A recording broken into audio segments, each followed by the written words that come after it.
মজার রুই মাছ, আলু, ঝিঙে আর কাঁচা আম দিয়ে ঝোল করেছিলাম। আর এই গরমে এই ঝোলের তরকারিটা কিন্তু অনেক বেশি মজার। আর আজকে রুই মাছের পেটি দিয়ে এই ঝোলটা আমি রান্না করব। এর জন্য আমি এখানে হাফ কেজি পরিমাণ ঝিঙে ধুয়ে পরিষ্কার করে ছোট ছোট টুকরো করে নিয়েছি।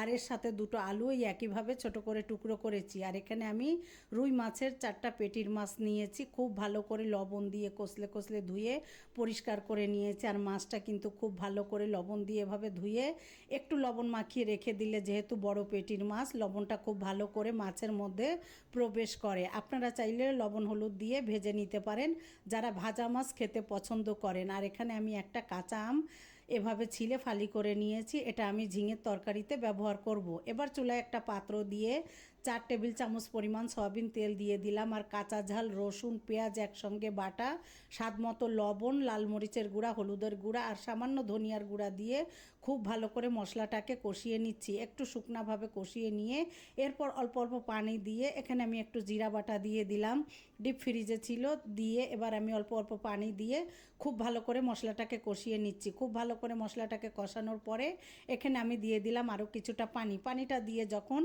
খুব ভালো করে উপরে তেলটা ফুটতে শুরু করেছে, তেলটা উপরে উঠে এসেছে, এই পর্যায়ে আমি পেটির মাছগুলো দিয়ে দিলাম।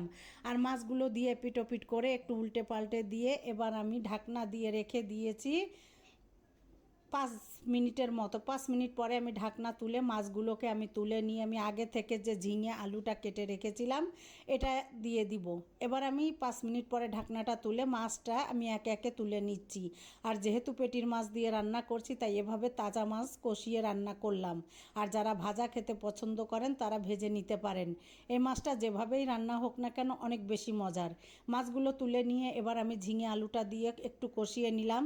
যেহেতু বড় মাছ ব্যবহার করেছি, তাই মশলার পরিমাণটা আমি একটু বেশি দিয়েছি, না হলে ঝিঙেতে কিন্তু খুব হালকা মশলায় রান্না হয়। চিংড়ি দিয়ে রান্না করলে একটু কম মশলায় রান্না করি। এবার খুব ভালো করে কষিয়ে নিয়ে ঢাকনা দিয়ে 5 থেকে 7 মিনিট একদম লো হিটে কষিয়ে নিয়ে এখানে আমি ঝোলের পানি দিয়ে দিয়েছি। ঝোলটা আমি খুব বেশি রাখবো না, একদম গায়ে গায়ে রাখবো।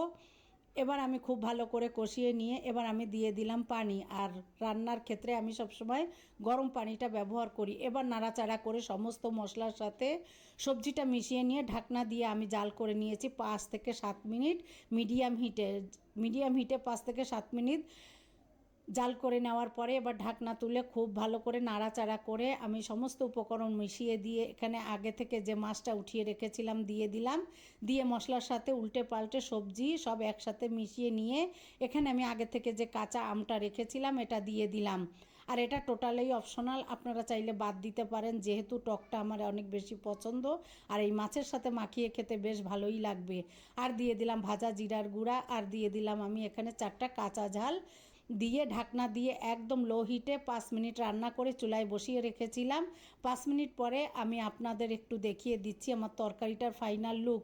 আর তরকারিটা যে সাদা ভাতের সাথে এত বেশি মজার আমি রান্না করেছিলাম। আপনারা কে কে এভাবে রান্না করে খান? যদি না খেয়ে থাকেন, কাঁচা আমের সিজনে একবার হলেও এভাবে রান্না করে খেয়ে দেখবেন।